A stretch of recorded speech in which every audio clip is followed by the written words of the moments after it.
Voilà. Donc on va corriger l'exercice de ce DM, alors qui porte le nom de l'exercice 2, parce que, alors que c'est bizarre, il n'y a pas d'exercice 1, néanmoins, c'est tout simplement parce que c'était l'exercice 2 d'un sujet de concours, et que j'ai pas eu le courage de le retaper, vu que ça tenait sur une page, c'était très bien. Donc, voilà.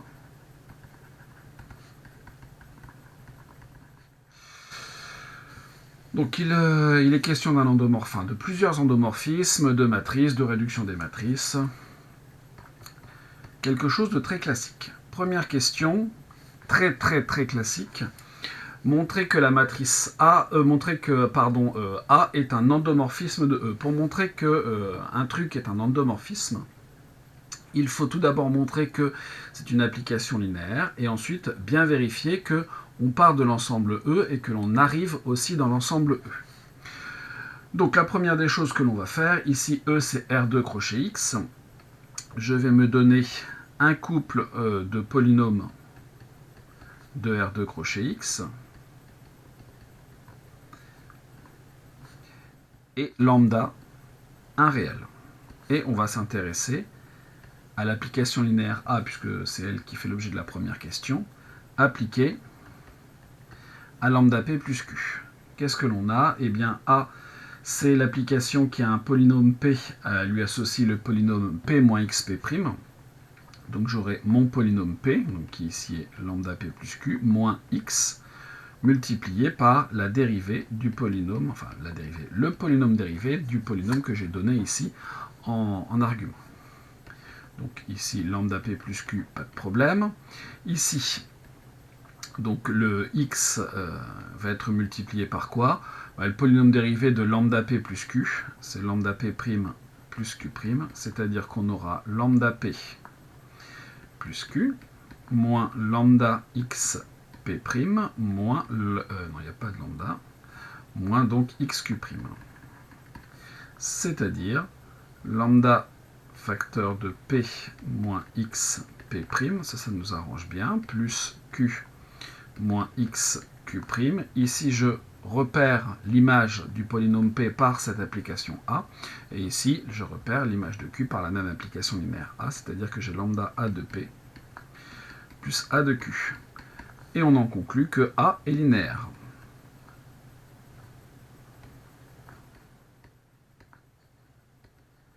Maintenant,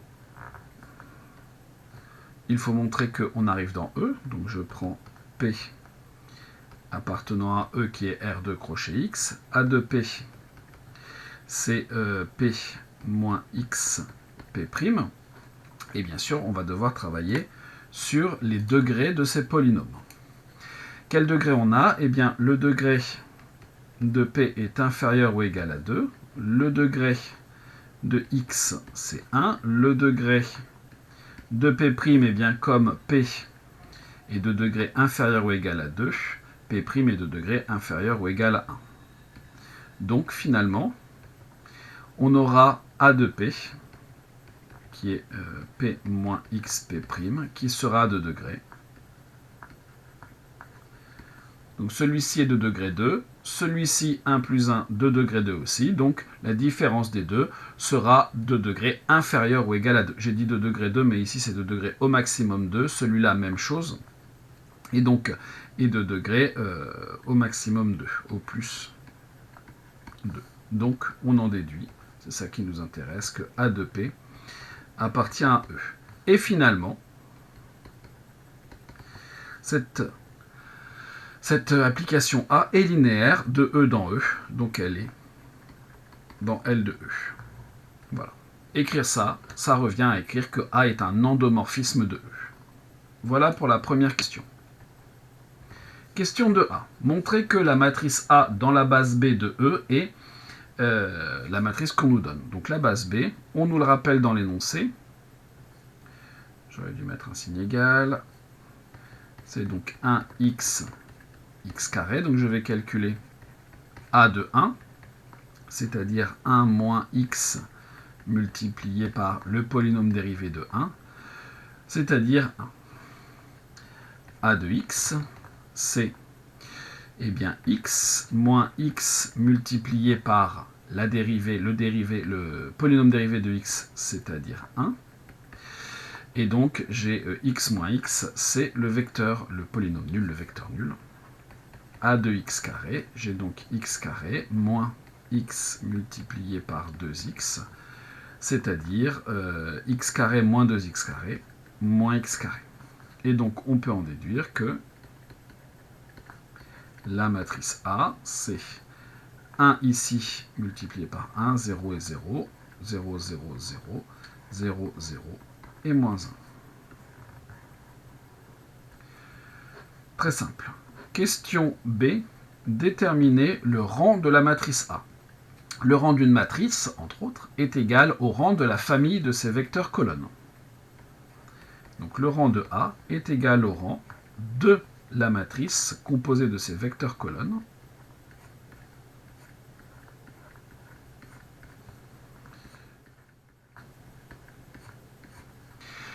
Vous avez le vecteur nul là-dedans, donc qui ne compte pas, en quelque sorte. Donc le rang de cette famille, c'est le même rang que la famille 1, 0, 0, 0, 0, moins 1. Or, ces deux vecteurs ne sont pas collinaires. Ne sont pas collinaires. Attention, la collinarité, pour justifier que la famille est libre, ça ne fonctionne que lorsqu'il n'y a que deux vecteurs. Si vous en avez trois, c'est beaucoup plus compliqué. Donc ces deux vecteurs ne sont pas collinaires, donc on en déduit que le rang de A est égal à 2. Question 3. L'endomorphisme A est-il bijectif? Eh bien, rang de A est égal à 2, qui est strictement plus petit que la dimension de E, puisque la dimension de R2 crochet X est égale à 3. Donc A, la matrice A, donc le rang ici de petit a qui est égal au rang de la matrice A, est inférieur strictement à 3. Donc A n'est pas surjectif.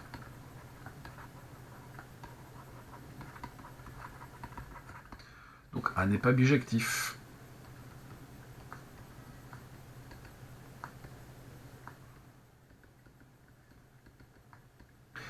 En ce qui concerne im de A, c'est facile. Im de A va être engendré par ces deux vecteurs.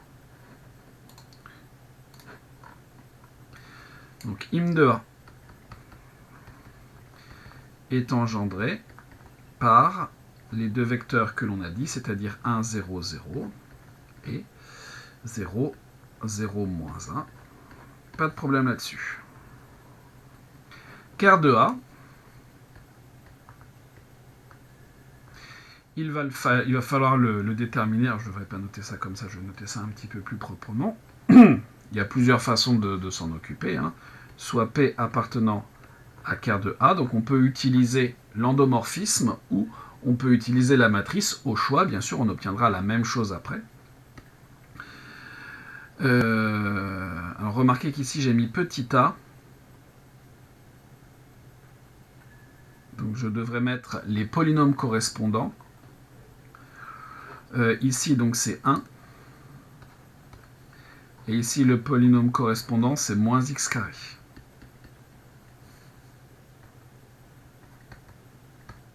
Voilà. Sinon c'est l'image de la matrice A qui vaut vecte de ces deux choses-là. Donc soit P appartenant à ker A, donc il existe 3 réels alpha, bêta, gamma, tel que P est égal à alpha plus bêta x plus gamma x carré. Et donc A de P, qui est P moins P', sera alpha plus bêta x, c'est moins xp', pardon. Bêta x plus gamma x carré, moins x, facteur de bêta, plus de gamma x. C'est-à-dire alpha. Bêta x moins bêta x, il n'y en a plus. Gamma x carré moins 2 gamma x carré, moins gamma x carré. Et ça, c'est le polynôme nul, si et seulement si alpha égale gamma égale 0. Donc, finalement, le seul coefficient qui n'est pas nul, c'est celui qui est devant x. Donc le noyau de A est engendré par juste le polynôme x. Et voilà pour la partie 1 de cet exercice. Passons à la partie 2.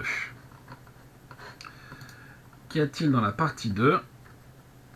Donc montrer que B est bijectif et que pour tout Q appartenant à E, on a B-1 de Q égale un certain nombre de choses. Qu'est-ce que c'est que l'endomorphisme B?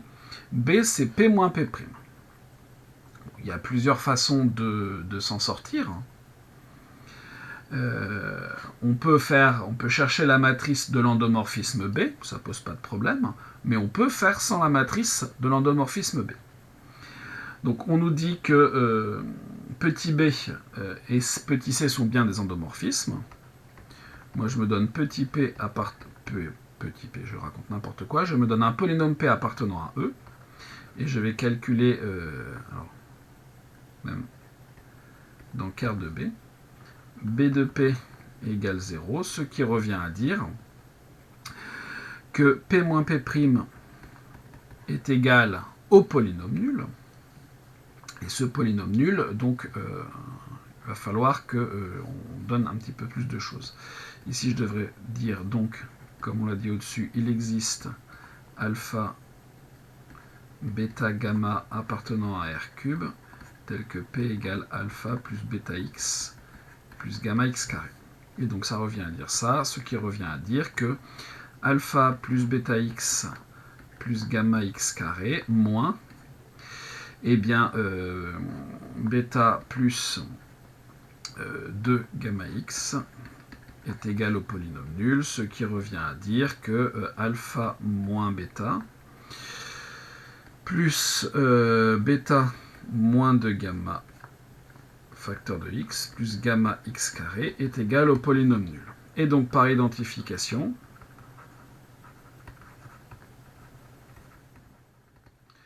on a alpha moins bêta qui doit être égal à 0, bêta moins 2 gamma qui doit être égal à 0, gamma qui doit être égal à 0.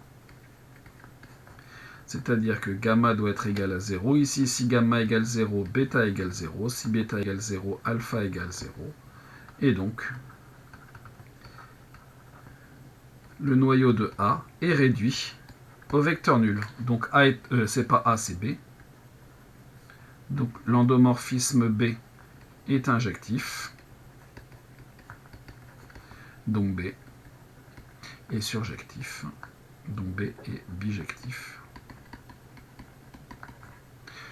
Puisque dans ce cas-là, par le théorème du rang, on aura forcément la surjectivité.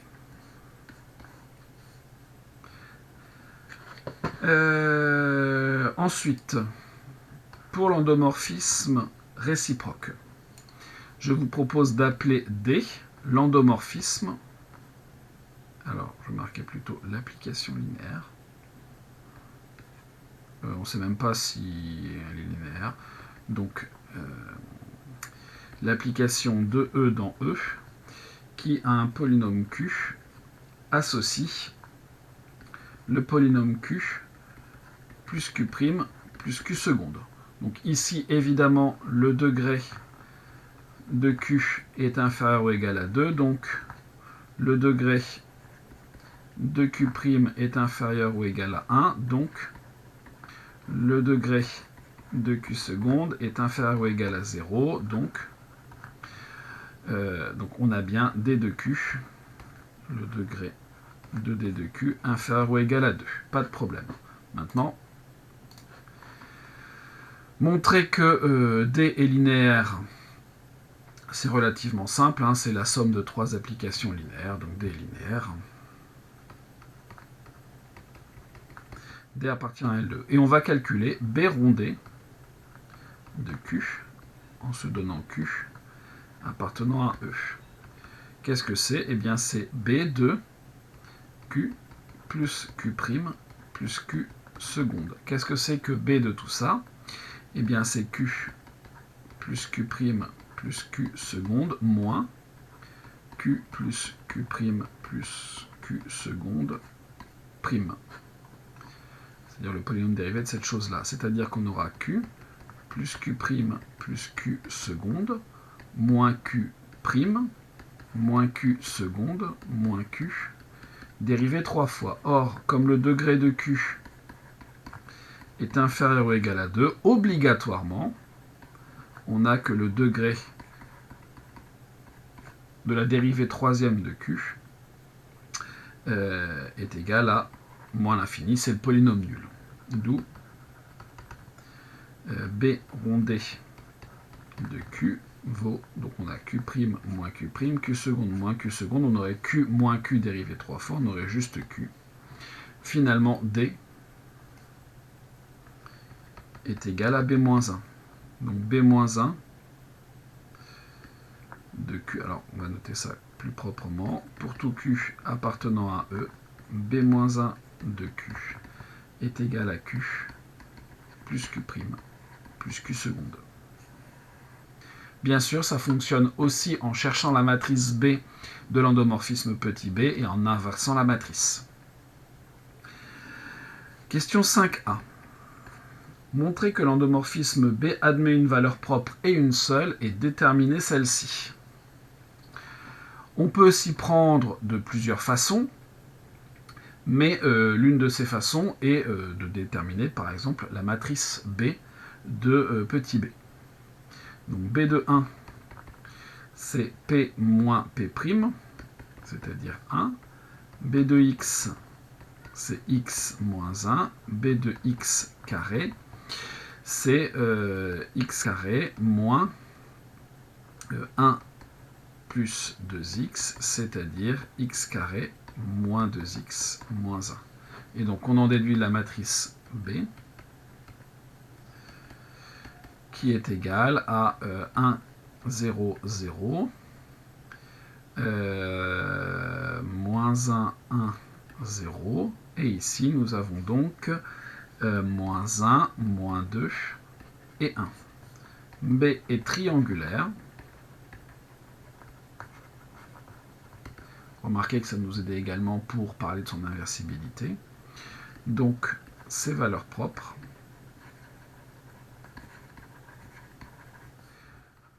sont ses coefficients diagonaux.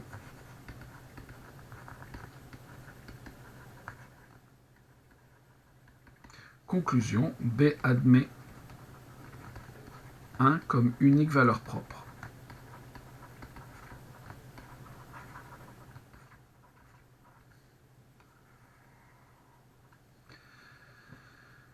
L'endomorphisme B est-il diagonalisable? Eh bien, on peut chercher l'espace propre associé à la valeur propre 1, mais quand un endomorphisme a 1 comme seule valeur propre, eh bien, s'il était diagonalisable, sa matrice serait semblable à la matrice identité. Et ça, c'est un problème parce qu'aucune matrice ne peut être semblable à l'identité. Donc, on va démontrer par l'absurde. Supposons que B soit diagonalisable.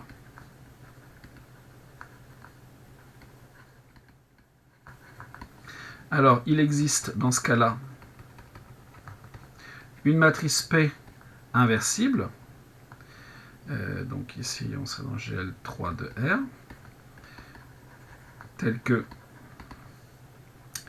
B est égal à P moins 1 multiplié par la matrice identité multipliée par P, la matrice diagonale dont les valeurs propres sont 1. Et donc P moins 1 multiplié par l'identité multiplié par P, qui vaudrait I. Or, c'est contradictoire puisque B n'est pas l'identité. Donc B n'est pas diagonalisable.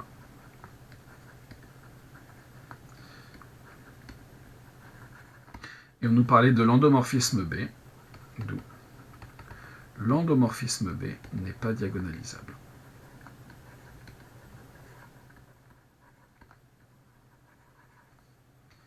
Attention, je le répète, ça ne fonctionne que parce que la matrice B, ou l'endomorphisme B, a comment dire, a une seule valeur propre, qui est 1. Si c'était pas 1, ça ne fonctionnerait pas.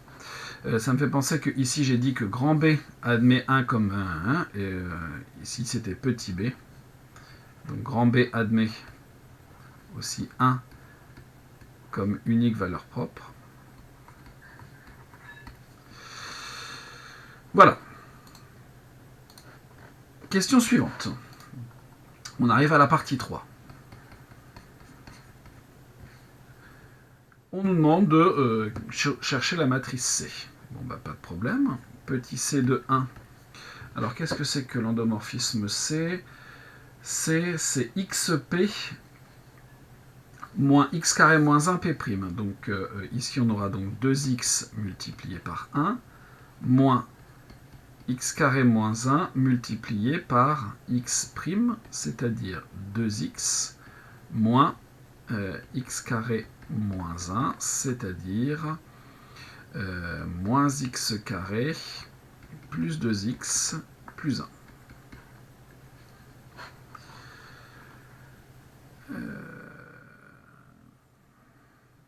Quelque chose qui ne va pas. Il y a quelque chose qui ne va pas. Oui, parce qu'ici, c'est pas x', hein, le polynôme en question, c'est 1. Donc ici, c'est moins 0, hop. Et on a direct 2x. Ensuite, c de x. J'aurai 2x multiplié par x, moins x carré moins 1 multiplié par, cette fois la dérivée de x, ça fonctionne bien, c'est-à-dire qu'on aura 2x carré, moins x carré moins 1 multiplié par 1, donc moins x carré plus 1, c'est-à-dire x carré plus 1. C'est mieux comme ça.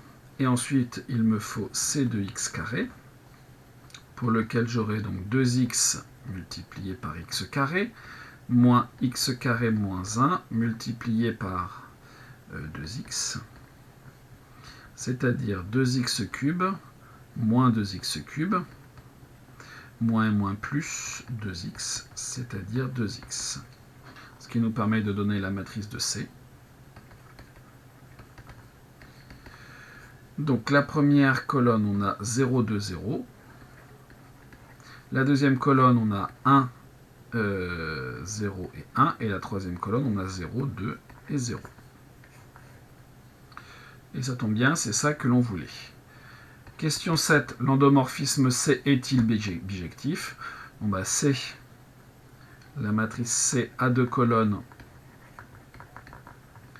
identiques, donc elle n'est pas inversible.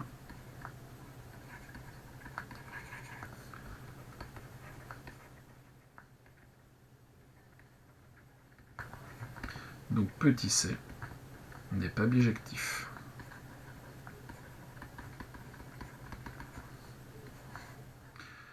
C'est réglé. Question 8a. Déterminer une matrice R carré d'ordre 3 inversible, dont les coefficients de la première ligne sont tous égaux à 1. Une matrice D carré d'ordre 3 diagonale à coefficients diagonaux dans l'ordre croissant, tel que C égale R dr puissance moins 1. Donc évidemment, là, on nous demande de diagonaliser finalement la matrice C. Pour ce faire, on va se donner un réel lambda. Et on va s'intéresser à C moins lambda multiplié par l'identité. Cette matrice-là, elle sera égale à moins lambda, 1, 0, 2, moins lambda, 2, 0, 1 et moins lambda. Et cette matrice, donc il va falloir qu'on s'en serve pour la transformer à l'aide du pivot de Gauss en une matrice triangulaire, supérieure-inférieure, et ça pourra nous aider. Donc d'après, on va être par le pivot de Gauss,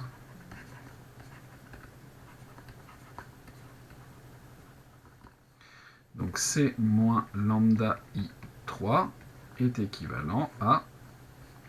Donc ce que je vais faire, c'est que je vais ramener cette ligne-là en première ligne. Celle-là, je vais la mettre en deuxième ligne.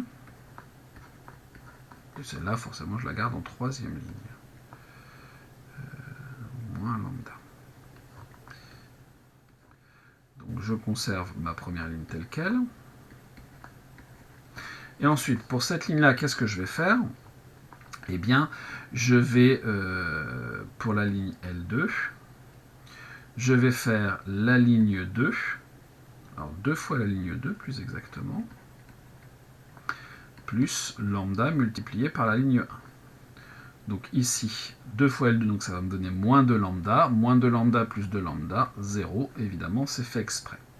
2 ici, moins lambda multiplié par lambda, donc 2 moins lambda carré. Et ensuite ici, j'aurai 0 plus de lambda, c'est-à-dire 2 lambda. La troisième ligne, je n'y touche pas pour le moment.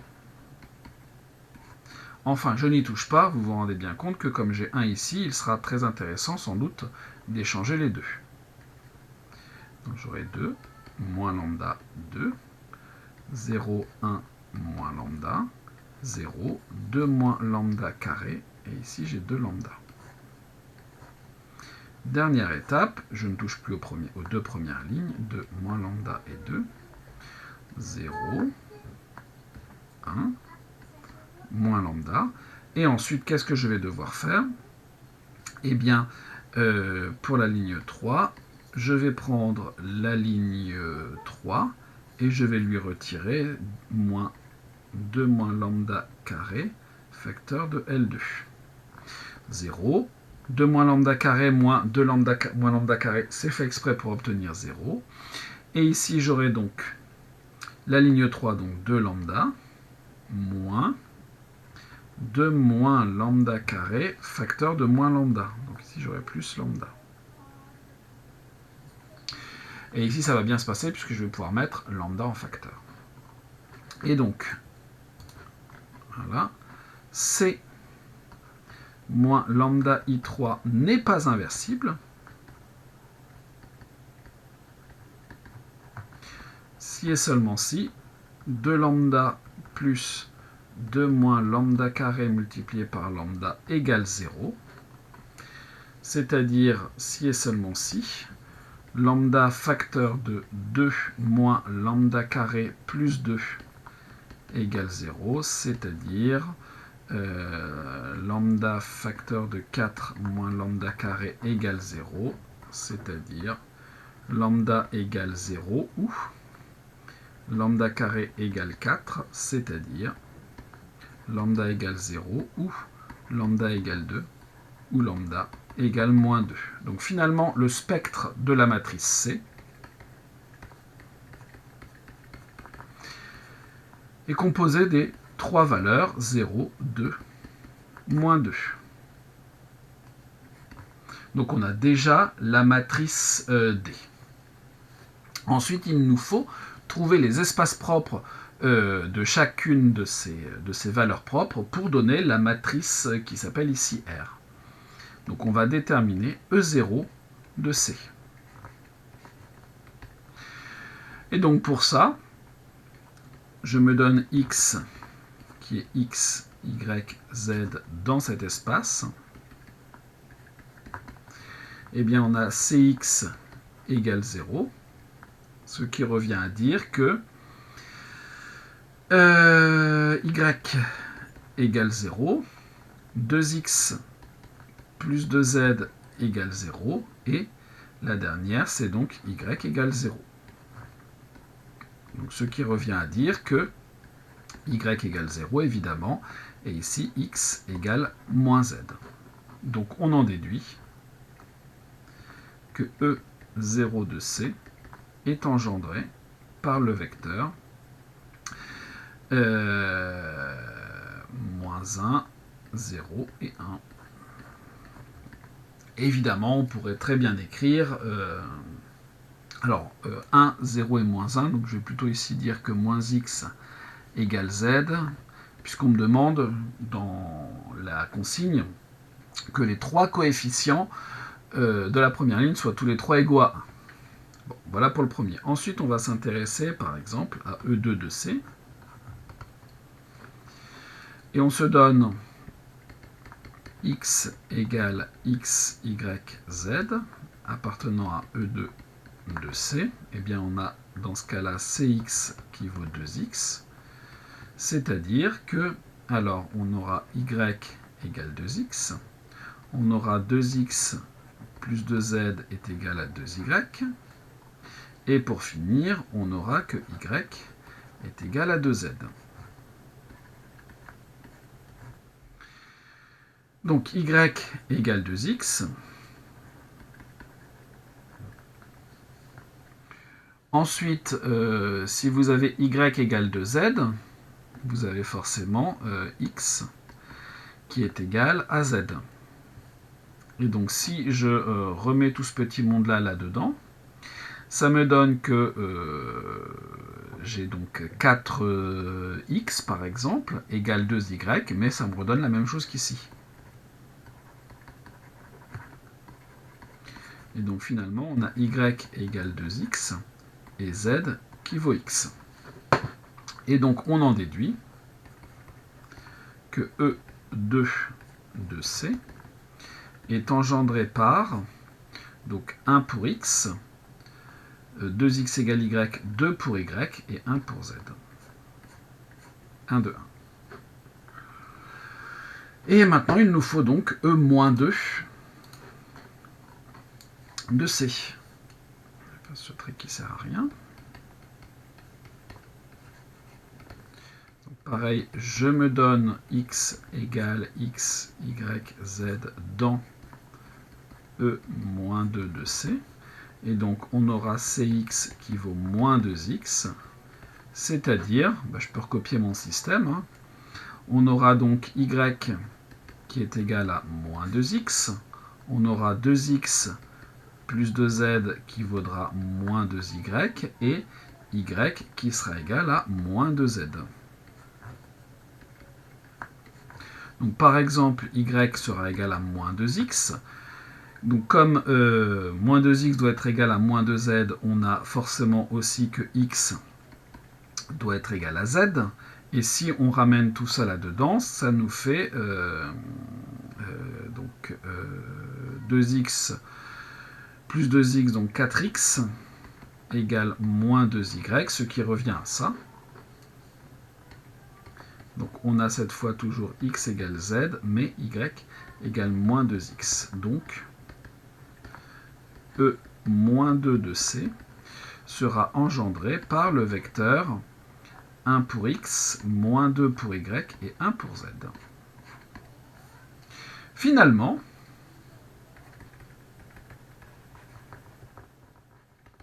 on peut poser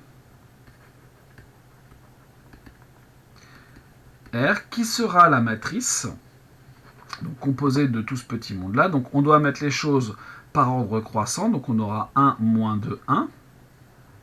Ensuite, on aura ce qui correspond à la valeur propre 0, c'est-à-dire 1, 0, moins 1. Et ce qui correspond à la valeur propre 2, c'est-à-dire 1, 2, 1.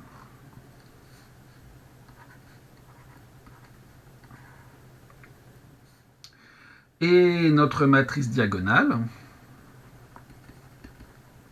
la matrice diagonale sera moins 2, 0 et 2.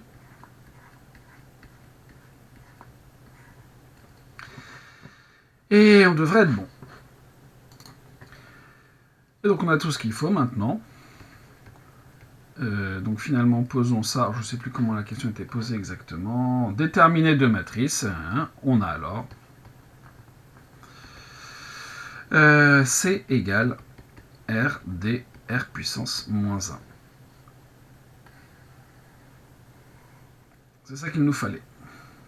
Dernière partie pour cette question 8.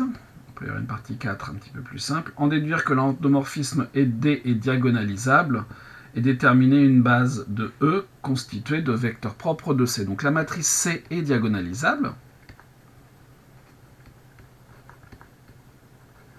Donc petit c l'est aussi. Et ensuite, donc, il nous faut une base de vecteurs propres. Donc on a 1, moins 2, 1. Donc on a le polynôme que je vais appeler P1 égale x, c'est 1 moins 2x plus x carré. P2 égale 1 moins x carré. P3 égale 1 plus 2x plus x carré. Donc cette famille est une base de E constituée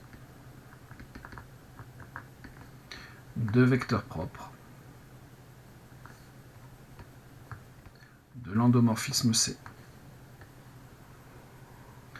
Je vous rappelle que C était un endomorphisme de R2 crochet X, donc des vecteurs propres de l'endomorphisme C, ce sont des polynômes de R2 crochet X. Donc quand on demande une base de R2 crochet X, on s'attend à avoir ici des polynômes et non pas des vecteurs colonnes en fait, hein, de M ici 3, 1, 2, R.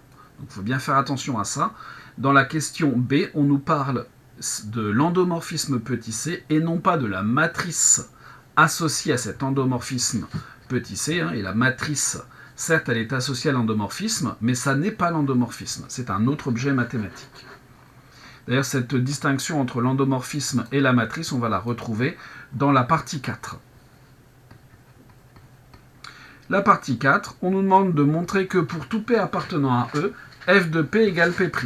Donc on se donne P appartenant à E, et on nous demande de calculer f de P qui est B rond A moins A rond B de P, c'est-à-dire B de A de P moins A de B de P. C'est-à-dire B de P moins X P' moins A de P moins P'. C'est-à-dire donc P moins X P' moins P moins X P' prime. Moins, donc ici je dois avoir P moins P' moins X facteur de P moins P' prime. Donc P moins X P', pas de problème, moins, alors attention ici, hein, quand on va chercher le polynôme dérivé de celui-là, ici on va avoir une dérivée de produit. Donc on aura P' moins X, moins, donc dérivée de X, donc moins P' plus X P seconde. Voilà. Moins, donc P moins P' moins X facteur de P' moins P seconde. Ici, on a moins de soucis. Hein, attention là, vraiment le produit, je sais que certains d'entre vous ont eu du mal, voire n'ont pas réussi à trouver P', mais parce qu'ici, il y a un produit à dériver. Hein.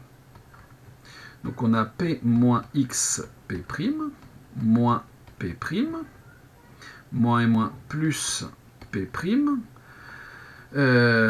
plus X P seconde, moins, donc ici on aura P, moins et moins plus P', plus X P', plus X P seconde. Non, pardon, il y a 3 moins, il y a le moins, il y a le moins, il y a le moins, donc ici c'est moins XP seconde. Alors, P moins P, XP', moins XP', moins P', plus P', XP seconde, moins XP seconde, et il me reste bien P'.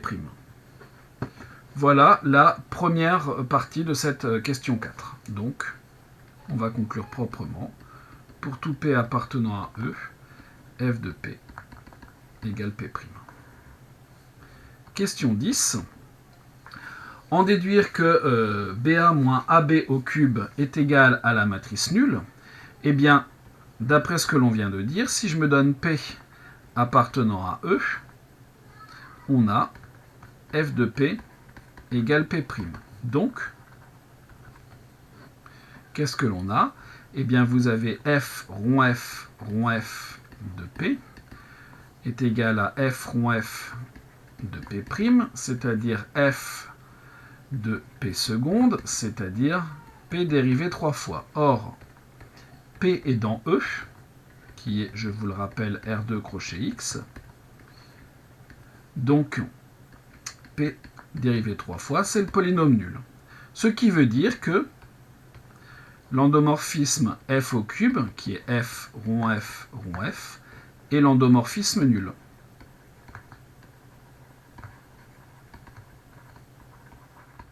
Donc sa matrice dans la base B, donc la matrice dans la base B de f, qu'est-ce que c'est? Eh bien, c'est BA moins AB. Donc, la matrice dans la base B de f, je vais marquer f au cube, c'est BA moins AB au cube. Comme f cube égale 0, on a BA moins AB au cube, qui est la matrice nulle. Attention, ici le 0, il signifie endomorphisme nul. Ici, le 0, il signifie matrice nulle.